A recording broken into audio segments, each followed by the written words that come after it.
Olá a todos! Como é que vocês estão? Como é que estamos? Helder de Araújo aqui no seu canal Luz no Fim do Túnel. Hoje, último dia do mês de janeiro, 31 de janeiro de 2025, uma sexta-feira, dia mais ou menos quente, um pouco nublado, por volta aí de 24 graus agora na capital paulista. Conforme prometido, hoje o vídeo versará sobre os BRICS. Os BRICS avançam sem temor, de modo inexorável. Eles vão desenvolvendo aí seus próprios sistemas financeiros e bancários e monetários, né? E prometem usar cada vez mais suas próprias moedas, talvez um sistema de pagamento próprio que independa de dólar e de euro. Ainda assim, os BRICS possuem grandes quantidades de dólares e de euros, né? E, naturalmente, liderados pela China, vêm produzindo aí grandes obras, né? Grandes projetos de infraestrutura, né? Bom, eles têm investido, né, muito em vários lugares do mundo. Por exemplo, na Nigéria.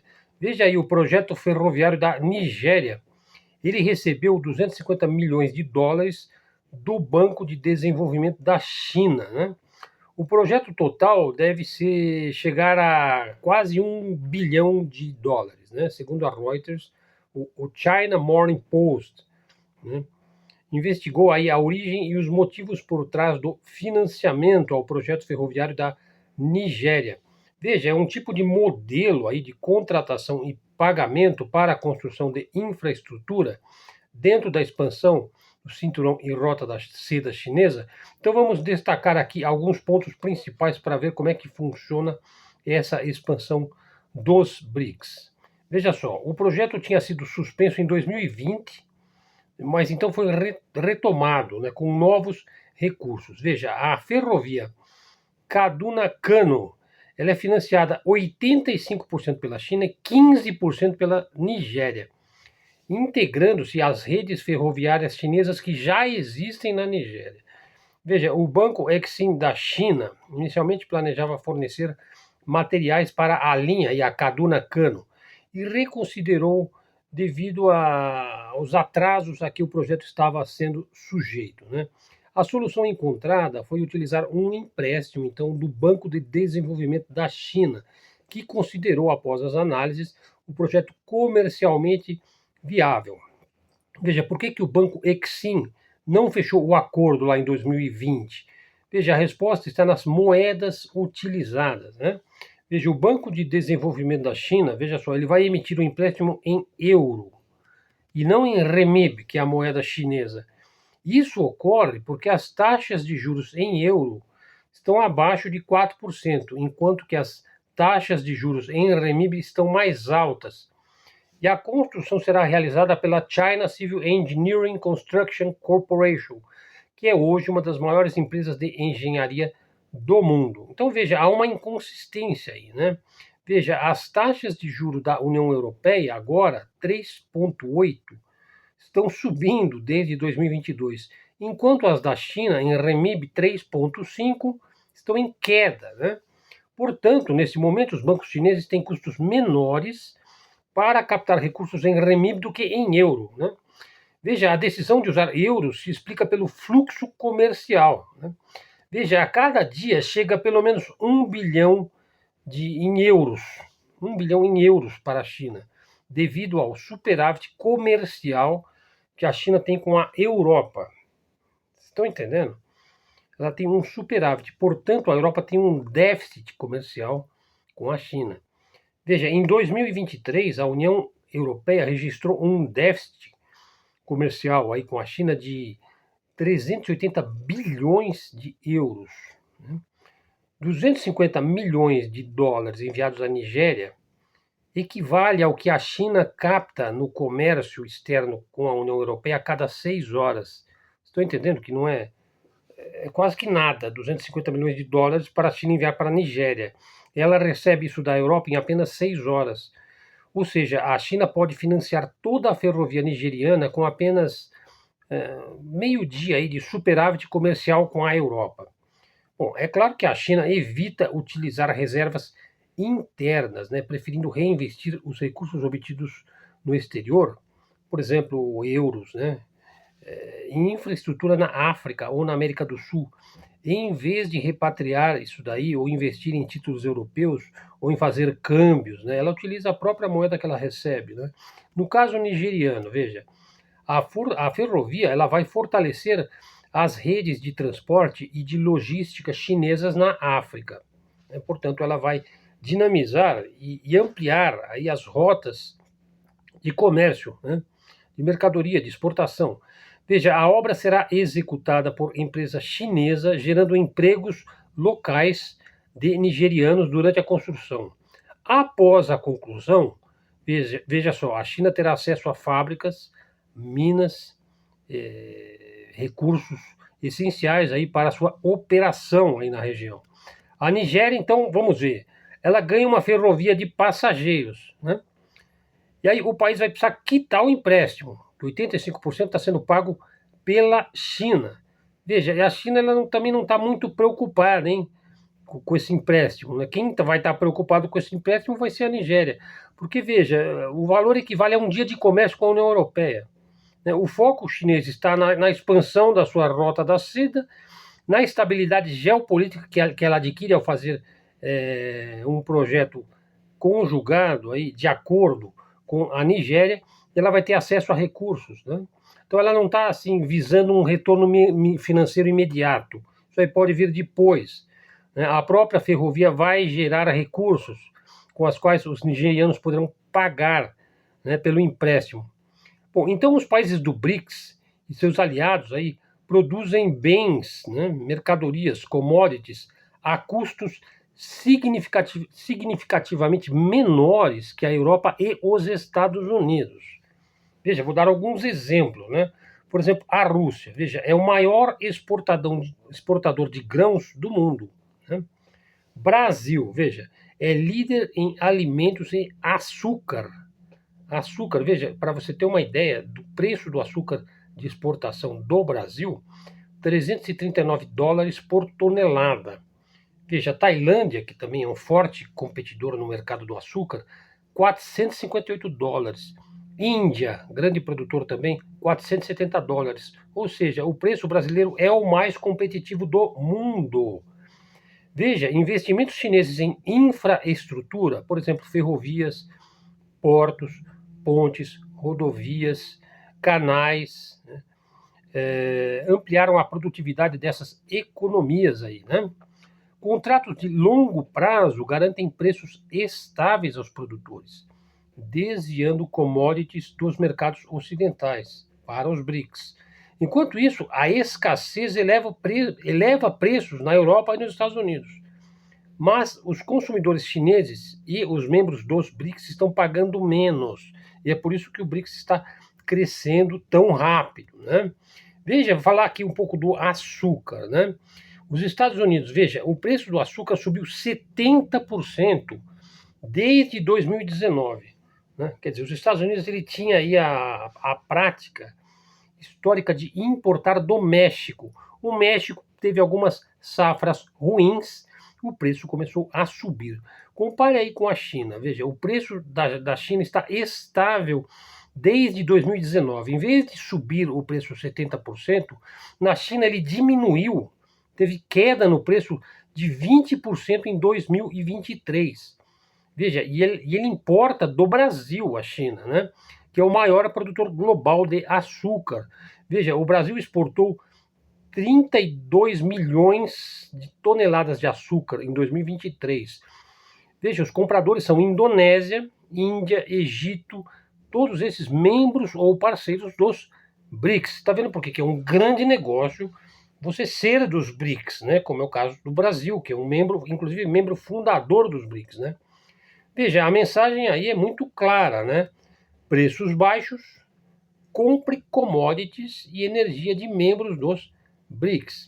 Infraestrutura, receba investimentos chineses em troca de acesso a recursos. Independência financeira, negocie sem depender de bancos ocidentais. Bom, se você fosse um vendedor dos BRICS, a proposta seria: junte-se a nós para obter infraestrutura, mercados garantidos e preços competitivos, né? Então, ele não vai parar, os BRICS. Bom, e esse ano o Brasil é o presidente dos BRICS e está sendo aí aventada aí algumas reuniões importantes, né? Pode ser que o Lula tenha que visitar o Putin ou mesmo o Xi Jinping, né? Lá na China. Veja também uma questão aí muito importante. Veja, então vamos aqui à nossa primeira parte do nosso vídeo, né? Que eu tinha prometido falar um pouco sobre os BRICS, né? E uma coisa muito importante é as ameaças, né? Que o Trump tem feito, né, aos membros dos BRICS, ameaças tipo assim, ele fala assim, se vocês usarem alguma moeda que não seja a minha moeda, o dólar, para fazer seus negócios, por exemplo, o Brasil vai vender açúcar para a China e ele tem que vender em dólar. Não é melhor ele vender em real ou em renminbi? Né? Ou em alguma moeda dos BRICS? E aí o Trump fala, não, você é obrigado a vender em dólar, porque senão eu vou taxar você em 100%. Sim, você vai me taxar em 100%, Estados Unidos, se eu vender o açúcar para você, né? Aí o meu açúcar vai entrar caríssimo aí nos Estados Unidos. Pior para o norte-americano aí, que vai pagar mais caro pelo açúcar brasileiro. Então, boa sorte. Se quer taxar o nosso açúcar, taxa. Então, nós vamos taxar também o que a gente compra de vocês. O que a gente compra dos Estados Unidos? Bom, seria bom fazer uma pesquisa básica, porque a gente sabe muitas coisas que o Brasil vende, né? Mas o Brasil também compra muito equipamento, muito software, hardware, né? Mas acontece que muitas dessas coisas são fabricadas na China, né? Mesmo quando a empresa é uma empresa norte-americana, mas que fabrica lá na China. Então a China continua sendo a oficina, a fábrica do mundo. Mas não é só isso, né? Pode ser também que os BRICS decidam ter uma moeda própria e um sistema de pagamento próprio que substituía o poderoso SWIFT, né? do Ocidente, né? E que a Rússia está proibida de usar o SWIFT. Portanto, nada mais natural que ela queira ter um sistema de pagamento independente do FMI, do Banco Mundial, do BIS, do BID, né, do FED, né? Isso é nada mais natural que os BRICS desejem ter um sistema econômico, financeiro e monetário próprio. E é isso que assusta poderosamente o poderoso Trump, porque ele sabe perfeitamente que o grande trunfo dos Estados Unidos é o dólar, né? Eles já estão perdendo na área da inteligência artificial. Inclusive eu estou preparando um vídeo, pessoal, sobre a inteligência artificial. Veja, pasmem. O nome desse vídeo vai ser assim: a China está 10 anos, no mínimo, à frente dos Estados Unidos em inteligência artificial. Veja, e eu não estou falando aqui da inteligência artificial para uso civil, né, como é o caso do ChatGPT, do DeepSeek. Não, eu estou falando para uso militar. Ela está muito à frente do uso da inteligência militar, da inteligência artificial para uso militar, para alta tecnologia bélica, né? Então aqui nós estamos falando aí de outros tipos de tecnologias, né? Hipersônicos, né? Conquista espacial, né? O escudo invisível aí, né? Submarinos nucleares, né? O caça, veja, há poucos dias aí eles mostraram o seu caça, né? Que eletrizou aí o público norte-americano, ficou assim extasiado e ao mesmo tempo amedrontado, né? E depois esse DeepSeek aí é simplesmente um uso civil de inteligência artificial. Eles fizeram isso daí praticamente brincando, e a um custo mínimo. Fizeram algo que equivale ao que o Ocidente gasta aí quase que trilhão de dólares para fazer, eles gastaram 5 milhões. Quer dizer, gastaram 10 mil vezes menos para fazer uma coisa que dá o mesmo resultado, né? Bom, e agora ainda vai ter a inteligência artificial aí do Alibaba, né? Como é que chama? Acho que é Quark. Depois eu vou trazer aqui para o canal. Bom, pessoal, então assim, isso aí é um vídeo que eu estou prometendo. Mas agora eu vou, já que eu falei do Trump, né?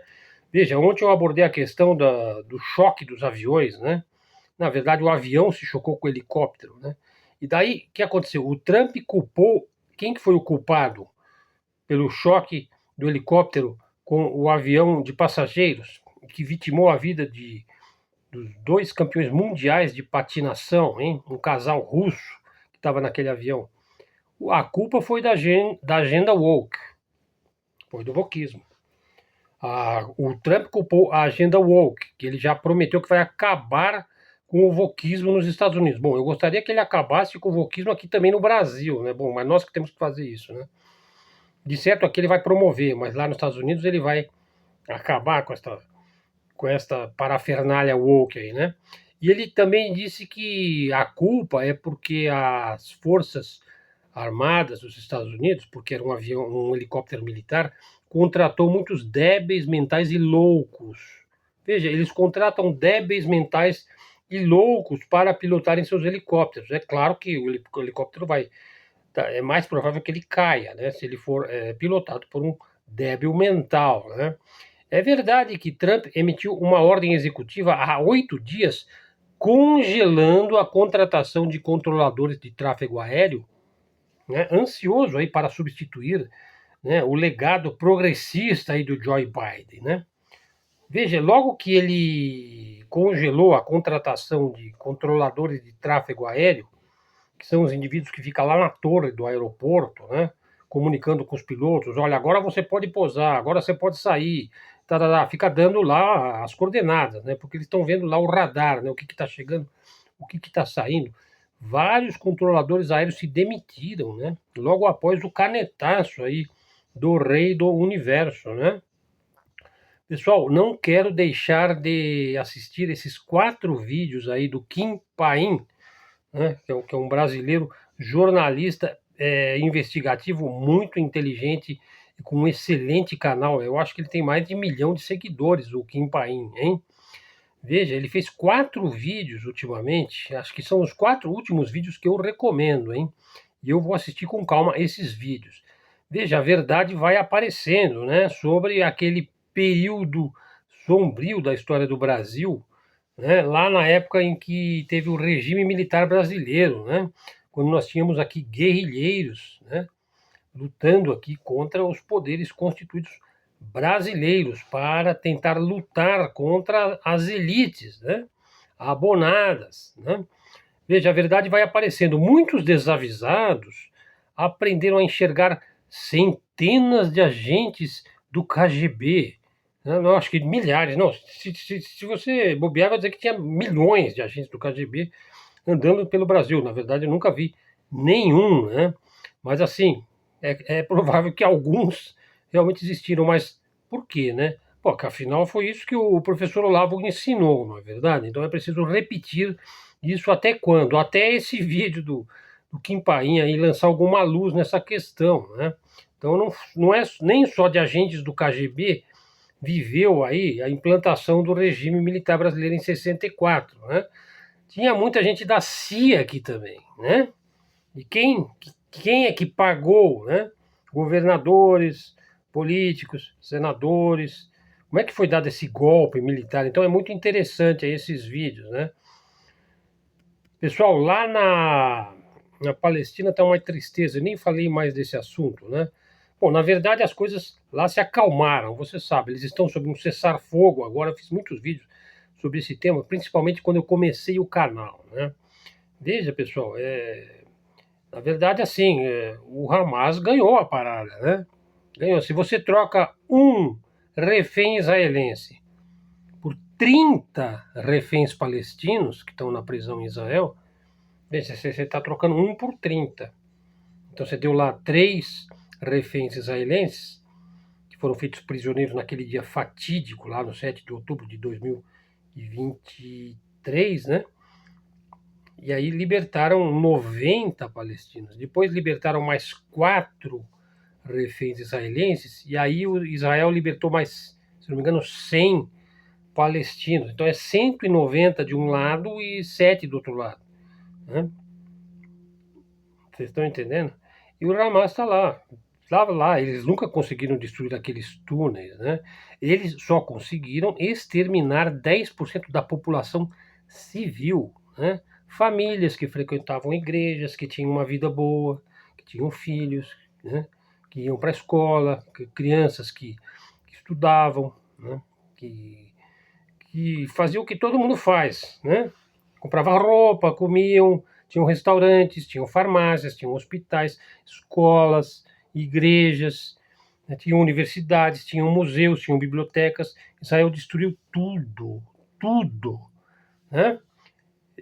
Bom, e daí vem o Trump, né? Ele se reelege em grande estilo e agora ele prega a limpeza da região, né? Por quê? Porque os palestinos eles se deslocaram conforme eles iam destruindo o sul de Gaza, a população naturalmente fugia desesperada para o norte. Então você tem lá 1,5 milhão de palestinos no norte da Palestina, né, da faixa de Gaza, né? E aí então o Trump diz que eles precisam ir imediatamente para a Jordânia e para o Egito. E está forçando a Jordânia e o Egito, naturalmente, mandou imprimir aí alguns caminhões de dólares, né, e as pessoas gostam de ter dólar, e manda lá para o rei da Jordânia, lá para o primeiro-ministro do Egito. Por quê? Porque ele quer deixar a região limpa de pessoas, né, para construir o gasoduto, hotéis, resorts, né? Bom, eu nunca vou apoiar isso daí. Eu ainda tenho estômago, pessoal. Bom, e não é só isso. O Trump quer a Groenlândia, não é verdade? A Groenlândia pertence à Dinamarca. Ele quer para ele, né?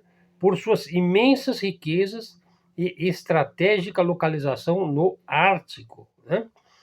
Bom, vocês sabem, os Estados Unidos mandaram sabotar o Nord Stream 2 para negar o gás russo à Alemanha e à Europa, para tomar o mercado de gás russo da Europa, levando a Europa a uma crise, né?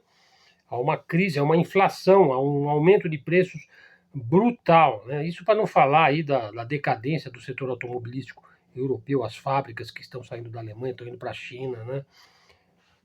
Pois bem, olha só.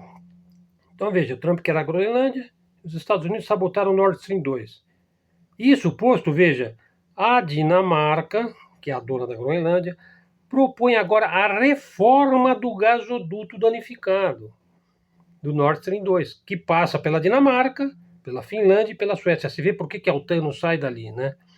Ela está sempre ali, Finlândia, Suécia ali, né? Ávida ali, babando, né? Por quê? Justamente por causa disso, né? Desses interesses aí, depois que eles destruíram lá o gasoduto, né? Eles tinham que vigiar a região, né? Porque a região ficou sujeita a todo tipo de subversão, né? de insurgência, de possíveis ataques por causa da guerra da Ucrânia. E daí que acontece? A Dinamarca propõe a reforma do gasoduto, que a CIA mandou destruir, e indica a Gazprom, a gigante russa, para fazer o reparo no gasoduto. Aliás, a mesma empresa que construiu o gasoduto, que é uma empresa russa que está sob sanção do Ocidente. Bom, e aí eu vi um anúncio, né? Eu vi um anúncio lá no. Depois eu falo disso daí. Veja, já que eu estou falando aí do Trump, né? Veja, especialista do portal norte-americano War on Rocks. Veja, é um portal norte-americano, né, que fala de tecnologia militar. Veja, eles não concordam com a opinião do Trump de que a eficiência do escudo antimíssil, a atual proposta do presidente Trump, né, que de certa forma é quase que um continuador de Ronald Reagan, né, que veio com a ideia da guerra nas estrelas e do escudo mágico que impede qualquer míssil de penetrar o território americano vindo do céu, né? Então veja, ele diz que a eficiência desse escudo antimíssil é da ordem de 97%. Veja, os especialistas lá do portal norte-americano War on Rocks não concordam, né? Então aí eles apresentaram lá uma pesquisa lá. Veja, os sistemas de defesa antimíssil que foram testados obtiveram 10 defesas bem-sucedidas em caso do ataque de mísseis e 8 derrotas. 8 situações em que eles não conseguiram conter o míssil, né? Ou seja, uma eficiência de 57%. Quer dizer, 40% a menos, né? Ele disse que é 97 e na verdade é 57. Bom, os russos comentaram o assunto dizendo assim, olha, o que o Trump pretende mesmo, né, o que ele pretende mesmo é levar a guerra para o espaço, né? para o espaço sideral. Bom, pessoal, então assim, eu também gostaria de dizer aqui para, bom, na verdade teve aí esse cassação aí da, da deputada, como é que é o nome dela? É Carla Zambelli, é isso? Deixa eu ver se eu acho aqui para falar a respeito. Houve essa cassação, é uma certa deputada, né? Que ela andou xingando muito lá os ministros do STF, né? Aquele Daniel Silveira também, ele caiu num xingamento assim desenfreado, né? Eu já falei aqui ontem, inclusive, que eu me coloco contra essa coisa de ficar demonizando, depreciando, difamando, xingando, né? Que a internet não deveria ser para isso, né? Dá uma olhada no vídeo de ontem, onde eu abordo esse tema, né? E aí ela andou xingando aí o ministro. Depois ela começou a jurar, fazer vários vídeos e reuniões e lives. Naquele momento delicado, vamos dizer, da eleição lá de 2022, onde se questionava, né, a honestidade do presidente do TSE e do TRE, né, que as urnas eletrônicas estariam bichadas, né? Daí ela contratou um hacker, né, para dizer que como era fácil invadir o TRE, né? E depois ela teve aquele episódio onde ela andou armada, né, nas ruas, mirando gente lá na padaria, pessoa que estava comprando pão, uma coisa. Bom, e daí, segundo consta, foi caçada, inelegível aí por 8 anos, né? É uma coisa triste, né? É uma coisa triste, mas que é comum aí na política brasileira, no momento em que é aí que eu tive o bate-papo lá, né? O bate-cabeça lá com o pessoal da direita, né?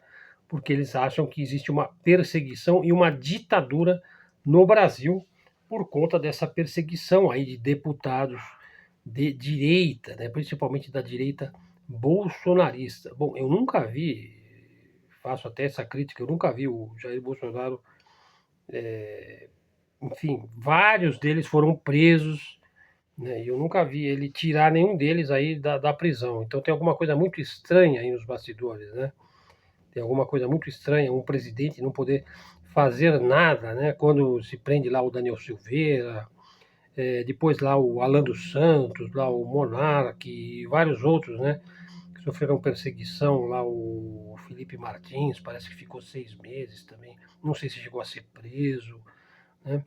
Enfim, eu sou contra esse tipo de perseguição, que a pessoa não possa se defender legalmente calcada na lei vigente, né? Só que eu entendo por que existe essa perseguição também, né? Inclusive eu falei para um amigo, olha, se eu fosse o presidente do TSE na época da eleição e uma pessoa vai na internet e fala que eu estou roubando, que eu sou desonesto, eu vou para cima dessa pessoa. Eu vou com tudo. Eu não vou aceitar que se coloque a minha idoneidade profissional, moral, ética, política, profissional, enfim, assim, que se conspurque aí a minha imagem pública, como se eu fosse um bandido, um ladrão, um criminoso, né? Sendo que eu sou o presidente do STF. Veja, não estou entrando no mérito, se houve ou não houve fraude. Se você é o presidente do TSE, no momento da eleição, no momento principal da política brasileira, que é a escolha do presidente, e as pessoas vão lá e começam a dizer, a te difamar, eu vou para cima, né? Eu não sei se você faria a mesma coisa, ou você se deixaria ter a sua imagem aí completamente destruída, né? Então aí é a questão pessoal de cada um, né? Então você mexe com quem tem aquela história, não pise no rabo do tigre que dorme, né? Ele pode estar acordado, e muito bem acordado, né? Bom, e daí então também ficou essa discussão interminável, né, das bolhas de direita e das bolhas de esquerda na internet, porque fica um assim demonizando o outro a tal ponto que você não consegue entender qual que é o objetivo, né? Porque você ficar simplesmente difamando o seu adversário, né, como se ele fosse o próprio Satanás, né? sendo que você é santo, é imaculado, é limpo, é puro, é bom, né? Então, assim, seria importante aí, no meu entender, a direita brasileira entender, né? E ela precisa entender isso, que socialismo não é crime. Nunca foi. Nunca foi crime, socialismo. Bom, e a esquerda, por sua vez, ela deveria entender, a esquerda também precisa entender, que ser de direita não é ser necessariamente um nazista. Estão entendendo? É preciso sair desse extremismo histriônico, né? Por exemplo, a ideia de que todo comunista é depravado, é maquiavélico. Veja, é completamente pueril isso aí, ou simplesmente idiota, né? É tão absurdo quanto você viver taxando qualquer um que se diga de direita como um matador nazista, né? Quer dizer, é uma coisa de um exagero que cai no campo do grotesco, né? Veja, pessoal, para terminar o vídeo de hoje, veja, é um assunto assim final, veja.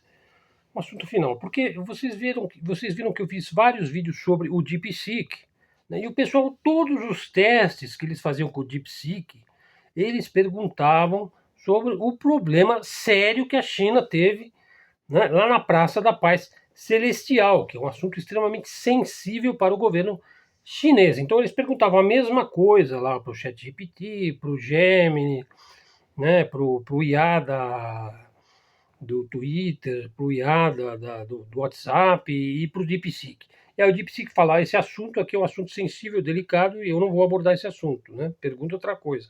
Bom, assunto sensível para o governo chinês. Veja, mas veja só, a média dos jornalistas ocidentais ficaria muito surpresa se alguém questionasse a agenda maquiavélica dos serviços de inteligência do Ocidente que estão por trás lá da revolta, lá na China, dos estudantes. É claro que aquilo foi fomentado dentro da China. Tanto é que o governo da China se tornou muito mais cuidadoso com as possibilidades disruptivas, né, das redes sociais ocidentais, né, desde então. Né? Mas veja, há que se dizer, existe uma censura profunda aqui no Ocidente. Né? É claro que as autoridades nunca divulgam aquilo que deve ser secreto. Obviamente que tem certas coisas que precisam ser secretas mesmo. Por exemplo, a localização de bombas nucleares, né? A conversa particular dos líderes, grandes negócios que exigem sigilo. Por exemplo, você gosta de ter o seu sigilo bancário, não gosta? Eu gosto de ter minha senha bancária. Né? Imagina, então, no âmbito dos líderes, existem segredos, existem sigilos. No entanto, veja só, vazamentos e informações sensíveis ocorrem toda hora. Contudo, da parte de ex-agentes de inteligência, de jornalistas investigativos, de escritores, de pesquisadores, frequentemente vazam informações com consequências funestas para quem vazou aquela informação, hein? É muito arriscado. Por exemplo, para citar uns poucos casos onde a mentira e a desconversa preponderaram. Veja, por exemplo, a quantidade de mentiras que existe em torno do ataque às Torres Gêmeas, né? Que foi um árabe, né, que mora lá numa caverna no Afeganistão, né, que ele era rico, tudo bem, ele era um agente da CIA, ele lutou lá junto com os Mujahedin, lá no Afeganistão e tudo mais, mas que ele que planejou tudo aquilo lá, né? E daí esse ataque ao Iraque, que não teve nada a ver com aquele ataque, né? Queriam outras coisas lá no Iraque, né? Ou um outro caso, é o caso Roswell, né? Que seria a queda de um disco voador, abafaram, nunca se sabe direito o que foi aquilo. O assassinato de Kennedy, né? Lançaram uma cortina de fumaça imensa aí em torno do assassinato de Kennedy, né? É claro que a CIA está envolvida nisso, o FBI está envolvido nisso. O simples bom senso permite afirmar isso daí. Claro, não vou provar isso daí. Também não vou mostrar aqui um documento classificado, porque senão eu não vou dormir. Simplesmente, eu vou direto para um funeral, né? Você não mostra documentos classificados, né? Porque são secretos. Mas o Trump disse que vai mostrar, né? Ele disse que vai mostrar. Vamos ver, o assassinato de Kennedy. O projeto MK Ultra, né? O projeto de fazer lavagem cerebral em super soldados, né? Usando drogas terríveis, né? A rede Echelon, né? Que é a rede de vigilância global, o AARP, né? Que teria a capacidade de fazer terremotos, a Área 51. Bom, também é muito comum no Ocidente a disseminação escancarada de mentiras, né? como se fossem a verdade oficial dos fatos. Veja, a quantidade dessas narrativas inventadas de lendas urbanas é inabarcável. Por si só, poderia constituir o objeto de pesquisa de toda uma vida, sem jamais esgotar o assunto. Veja, fatos consumados brasileiros estão eivados de inverdades. Na melhor das hipóteses, estão cheios de meias verdades. Por exemplo, o grito do Ipiranga, né? Que a gente aprende na escola, a gente tem sentimentos patrióticos, né? Sentimentos nacionalistas. O grito do Ipiranga, né? Se você for investigar, estudar o assunto com um pouquinho de profundidade, você vai ver que é uma lenda, né? Ou que está envolto em romantismos aí, em sentimentalismo, em parnasianismo, né? O suicídio de Vargas não tem história mais mal contada, né, do que o suicídio de Vargas, né? Por exemplo, você precisa verificar a versão da Virginia Lane, né, do suicídio de Vargas, entre outras versões, né? O enforcamento de Tiradentes, por exemplo, já se escreveu um livro para dizer que aquele indivíduo enforcado lá em Minas Gerais, lá no final do século XVIII, lá em, não sei se foi em Ouro Preto, que era Vila Rica, que ele não era o Tiradentes, o que foi enforcado. A morte de Juscelino Kubitschek, estranhíssima morte. A morte do Tancredo Neves, a coisa mais estranha da história do Brasil, né? O desaparecimento do helicóptero de Ulisses Guimarães, e por aí vai uma lista interminável de fatos estranhos, né? Enfim, a vida é estranha, né? Por isso a gente tenta lançar alguma luz aqui no fim do túnel. O vídeo já ficou longo, então nós já vamos ficando por aqui, pedindo o seu like. Compartilhe o nosso vídeo aí nas suas redes, verifique se você está seguindo o canal. Se você quiser ajudar o canal, agora com 3.000 seguidores, faça o seu comentário. Se quiser ajudar o canal, tá aí o Pix na descrição do vídeo. Canal da mídia alternativa e independente. É canal de livre expressão e comunicação. Pessoal, obrigado aí a todos. Até a próxima e fiquem com Deus.